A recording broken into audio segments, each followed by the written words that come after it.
Olha, é, é, vai depender do que é que. Como programa para o bolsonarismo é interessante. Por quê?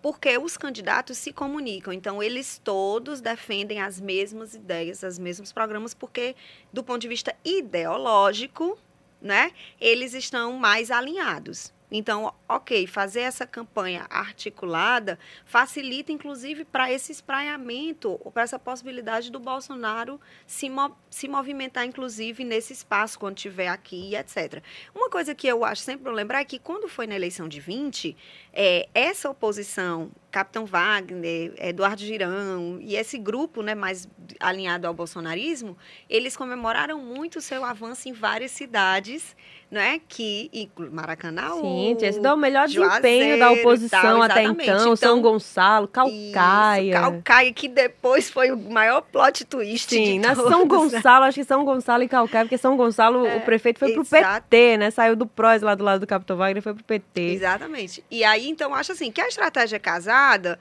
ela pode ajudar para esse sentido, de candidaturas muito parecidas, né? E aí a questão é, as cidades vão suportar, Maracanaú vai suportar uma disputa com esse debate, que é um debate nacionalizado? Caucaia vai suportar uma disputa nacionalizada, entendeu? Que vai para um discurso mais nacional? Acho que, porque Fortaleza é do capital, tudo bem, até que...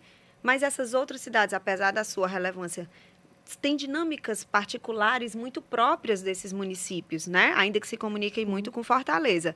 Então, e assim, não é de hoje que o prefeito de Fortaleza não é aliado dos prefeitos das cidades metropolitanas, e isso não necessariamente sofreu tantos reveses para os municípios, para os munícipes, né? Então, a minha questão para eles como campanha facilita, porque articula. A questão tem eficácia? Pode ter efetividade uma estratégia dessa? Né? Eu acho que caminha mais, talvez, a estratégia tradicional de composição. Né? E aí quem não é, por exemplo, eu vi que o PT vai compor, né? Lá também está uma disputa, né, Wagner e Jéssica? Porque o Júlio quer ser candidato, mas o municipal não quer, e vão apoiar o Fernando Pessoa, e aí isso vai ser interessante. Isso aí eu vou querer ver. Porque se o PT fica lá em Maracanaú com o Fernando Pessoa, isso gera uma tensão. Com o Roberto Pessoa, com o Roberto né? Pessoa, isso gera uma tensão entre aliados relativamente próximos, porque o Roberto Pessoa estaria próximo do Wagner, que está próximo da Silvana, então como é que é o PT ali no meio disso? Esse cenário de Maracanã, acho que ele é um dos mais enrolados, assim, de todos os outros municípios, porque isso que a gente falou do PT enfrentando lá em Iguatu, tinha um nome histórico, que já se colocava como pré-candidato, de repente filiaram um nome que vinha de um adversário político lá no Iguatu, que é o Ilo Neto, que é filho do deputado estadual Agenor, que já foi prefeito lá do Iguatu também. Sim. Então tinha essa queda de braço, uma expectativa de que o histórico do Sá prevalecesse, o que não aconteceu. Ele já deixou o PT, se filiou ao PSB, acabou vencendo aí a estratégia de pré-candidatura do Ilo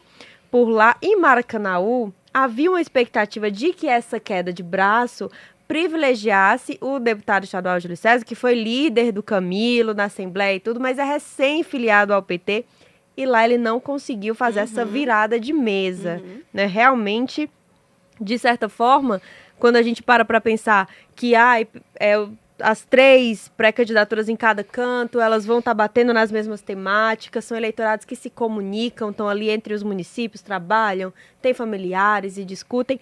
Ao mesmo tempo, uma derrota, ela também prejudica em cadeia. Então, se o PT, com um nome como Júlio César, que é um aliado do Camilo de muito tempo, usou o nome do Camilo nas eleições de 2020, se ele não consegue ter o apoio nem do próprio partido lá, isso já sinaliza para um desempenho que pode ser prejudicado. Isso pode também se comunicar com a estratégia do partido em outros municípios. O PT também entra nessa ideia de trinca, porque tem pré-candidatura em Fortaleza, já tem a pré-candidatura em Caucaia com o Valdemir Catanho, que é um nome que vai estrear nessa disputa pelo executivo. Então, é também uma estratégia arriscada essa, porque o prejuízo ele também pode ser em cadeia. assim, eu não vejo muito a cadeia, tá, Jéssica? Assim, porque, exatamente, eles partem de estratégias distintas, né? Tem uma disputa, é isso. O deputado Júlio César, ele quis um pouco nessa onda. Nós temos governo federal, nós temos governo estadual, vamos ter uma candidatura municipal. Aí a galera do partido olha e diz, não, cara, nós já estamos aqui no governo do Roberto Pessoa, nós vamos continuar com ele, né? Então, ou seja, no caso do PT, as dimensões, do ponto de vista, como é um partido mais orgânico de dinâmicas, as dimensões municipais pesam muito. O caso do Catan é mais particular mesmo, né?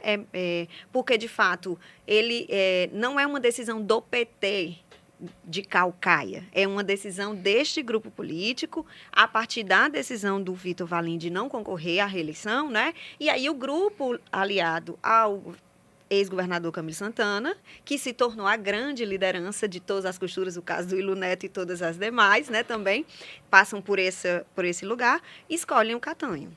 Né? No caso do Catanho, aí de fato vai ser interessante a gente observar o quanto que vai ser possível produzir essa associação. Não com o PT, porque ela é notória, ele foi chefe de gabinete da Luiziane, enfim, a vida toda praticamente, né? Mas também, hoje, no governo do Elmano, é um petista histórico, então a relação com o PT não é uma questão. A questão lá vai ser muito mais a relação e a conexão, como é que se constrói a transferência com o Vitor Valim, né? Então, se é esse espólio que está lá para ser disputado. E